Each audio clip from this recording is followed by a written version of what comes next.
jalan-jalan lagi yuk. Kali ini kita ke Rangkas Bitung. Tujuan utamanya ke Museum Multatuli. Karena aku di Tebet ya udah aku pakai KRL aja deh. Alasannya karena murah, paling cuma butuh biaya 6 atau 5 ribu aja gitu. Jadi aku harus ke stasiun Tanah Abang, di mana rute itu dibuka awalnya dari Tanah Abang. Nah, ini stasiun Tanah Abang, kita harus nyebrang ke platform 5 atau 6. Ya biasanya di sana antara dua itu, gantian dengan Serpong, Maja atau Parung Panjang. Ini jalur ini sih masih baru ya, baru 2017 lalu dibuka. Biasanya dulu kalau kita mau ke Rangkas Bitung kita harus naik kereta seharga 8.000 dari Angke tujuan Merak. Nanti dia akan lewat gitu loh. Yang menyedihkan dari kereta ini adalah kita harus berdiri, terutama kalau kamu cowok. Kalau kamu cewek sih aman. Dan tahu berdirinya berapa lama? 3 jam. Jadi ya, sekali pemandangannya bagus, view-nya cantik, ya siap-siap tersiksa dengan kaki yang terasa sakit.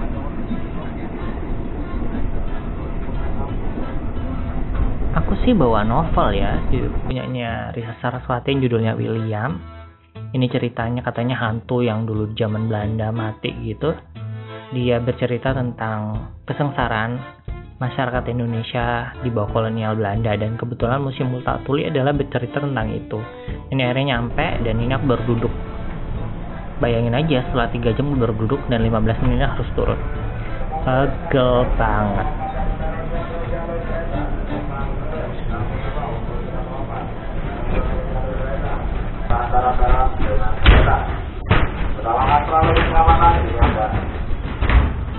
Ya, inilah stasiun Rangkas Bitung. Stasiun ini udah beroperasi dari 1900-an awal.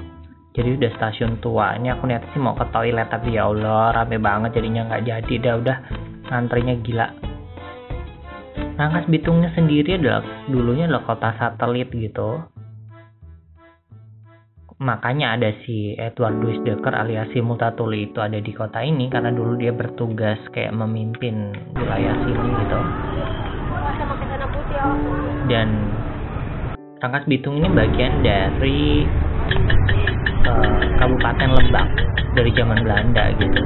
Itu udah ada dari 1800 sekian gitu. Jadi ini masuk kawasan tua sebenarnya. Nah, di stasiun Rangkas Bitung ini di belakang pasar, jadi ya semerawut banget lah.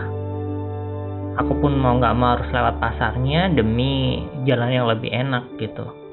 Ya bau sampah, ya bau makanan, ya campur aduk gitu. Tapi ya seru. Yang aku paling nggak suka dari tempat ini ya semerawut ini sih. Bahkan termasuk kalau di Alfamart atau Indomaret, kadang mereka nggak ngantri gitu di serobot. Nah ini karena udah siang jam 1 aku lapar, jadi aku jalan keluar dari stasiun, terus lewatin rel dan ke kanan ketemulah jalan besar dan ketemu mie kangkung Awi. Ini aku biasanya kalau ke Rangkas Bitung selalu makan siang di sini. Yang spesial itu adalah mereka mie-nya tuh milih. Ada warna putih, oranye, ungu, sama merah. Itu ekstrak dari tanaman ya. Kalau yang ungu yang pilihanku itu dari buah bit. Kalau yang merah kalian dari cabai. Kalau yang oranye tuh dari apa lupa aku. Hijau kok oranye. Itu dari sawi. Cuma aku paling seneng yang dari yang warna ungu. Harganya lumayan sih. Ini aku habis 30.000 dengan teh hangat manis. Karena ya masih badanku nggak enak, pegel. Kalau untuk jalanannya sendiri ya begini, sepi sekali. Ya dibanding dengan Jakarta ya, ini mah ya nggak ada apa-apanya. Karena mau ke Museum Multatuli, jadi kita harus ngelewatin jalan ini sampai ketemu Rangkas Bitung, alun-alun. Alun-alun ini kita tinggal ke kiri, kalau ke kanan ketemu Masjid Besar, Masjid Agungnya, kalau ke kiri ya museum gitu. Dan di depan Rangkas Bitung ini ada LP, lapas pemasyarakatan kayak gitu. Sekaligus juga tempat jualan makanan. Eksotis kan? Nah ini museumnya, dia sebelahan dengan perpustakaan.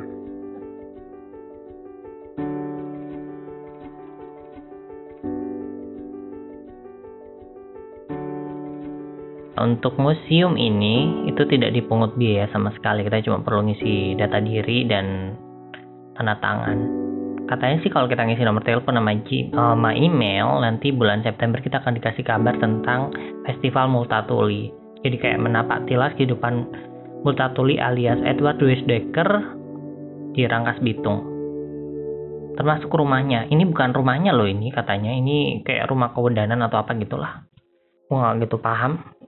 Dan di bagian awal ini ada kapal-kapal yang digunakan orang Eropa untuk ke Hindia Belanda, termasuk juga komoditi apa yang mereka cari ya, salah satunya ya pala, kayu manis, lada, ya rempah-rempah gitulah. Dan di sini berikutnya ada kayak nggak gitu paham, terus ada topi-topi yang digunakan di era Hindia Belanda.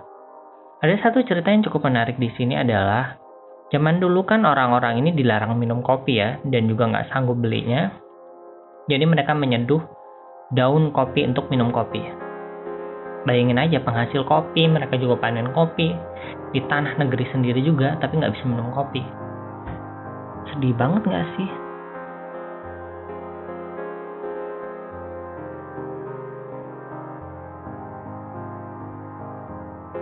Nah berikutnya ini adalah peta kayak perkebunan yang ada di Pulau Jawa. Sekaligus juga ada kayak apa sih ya? Susunan hierarki gitu.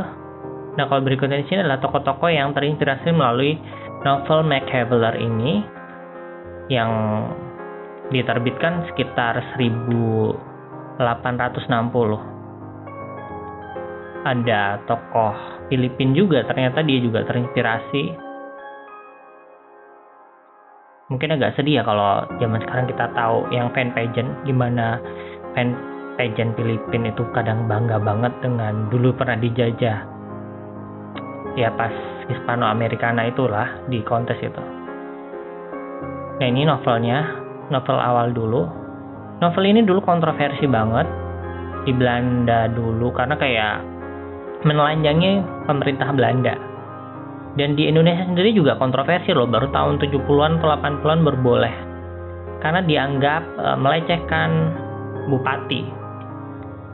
Ya kayak mereka kayak nggak terima gitu, bupati kok begini. Ya realitinya pada zaman dulu memang bupati-bupati ini adalah antek Belanda yang bikin kita masyarakat biasa sengsara juga. Dan ini adalah suratnya. Nah bagian berikutnya adalah perjuangan yang ada di Rangkas Bitung. Yang aku paling suka dari sini adalah ada kisah tentang perempuan Nyimas Gamparan. Dia memimpin bersama ibu-ibu, sekitar 60 ibu-ibu untuk berjuang memberontak. Sukses loh, bahkan bikin kacar-kacir, meski akhirnya dia kalah. Cuma keren banget karena ya perempuan Indonesia ternyata dari dulu sudah sangat luar biasa. Termasuk berperang melawan laki-laki, padahal itu semua emak-emak lah, sekarang emak-emak loh. Jadi ya salut. Dan berikutnya adalah kayak sejarah dari tahun ke tahun Rangkas Bitung.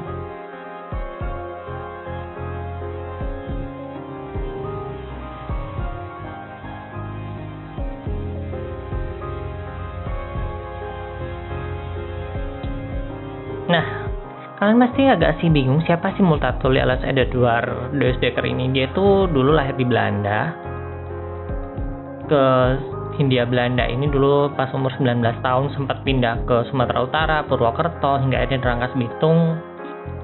Kemudian mengundurkan diri dan balik ke Belanda sampai akhirnya mencurahkan isi hatinya melalui novel ini gitu. Dan ini terbitan dari tahun ke tahun. Oh ya, saat ini di Gramedia lagi ini loh, bestseller lagi novel ini, terbit lagi. Kalian bisa beli di sana. 60.000 apa 50.000 tuh aku lupa. Novelnya lumayan bagus, aku udah pernah baca tapi belum selesai. Dan ini adalah lukisan beliau. Luar biasa ya. Maksudnya beliau datang dari Eropa tapi tidak seperti orang Eropa, Belanda pada umumnya. Beliau malah menulis novel ini dan mampu menggerakkan banyak orang. Bahkan sampai saat ini pun kalau dibaca, terasa sekali bahwa kita bisa melakukan sesuatu hal dengan apapun yang kita bisa gitu, dan berdampak yang sangat luas. Kayak tadi aku udah bilang kan, rumah ini bukan rumah kediaman si Edwardus Dekker pas tugas di Rangkas Bitung. Kalau rumahnya katanya deket-deket dengan rumah sakit yang tadi di seberang alun-alun ya. Tapi di mana aku nggak tahu. Habis dari museum sih aku jalan-jalan. Ada satu rumah yang kupikir rumah dinas beliau, tapi ternyata bukan. Letaknya sih nggak jauh dari museum.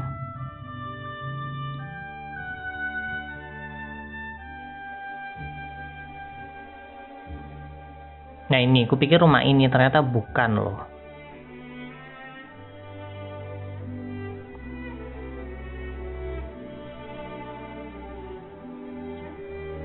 Habis dari situ aku ke kayak danau kecil gini. Tapi ya ini tempatnya jorok banget. Orang-orang kalau pada makan buang di situ aja, sembarangan gitu, nggak mau di tempat sampah. Jadinya kotor banget. Jadi aku di situ sebentar, balik lagi ke arah museum, terus pergi deh ke arah alun-alun. Kalau malam hari sih alun-alunnya bakal rame banget dengan anak-anak, karena ada banyak permainan di sini sekaligus makanan. Cuma badanku dalam kondisi capek, belum lagi tadi kan 3 jam berdiri ya, lelahnya double. Ya meski tentu tidak selelah beliau merasakan kayak mana dulu ya, sehingga menghasilkan novel yang sangat bagus, sangat fenomenal itu.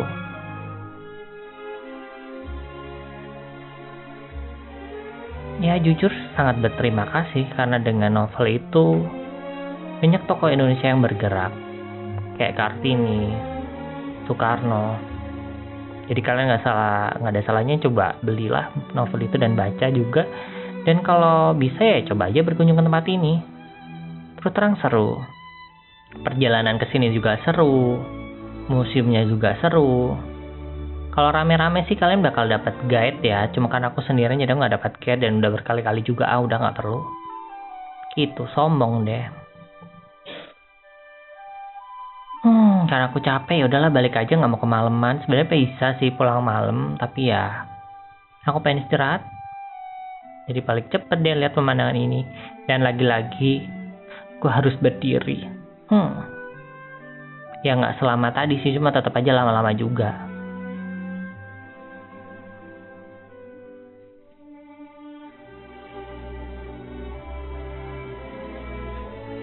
Dan inilah akhir perjalanan kita ya. Terima kasih sudah mengikuti.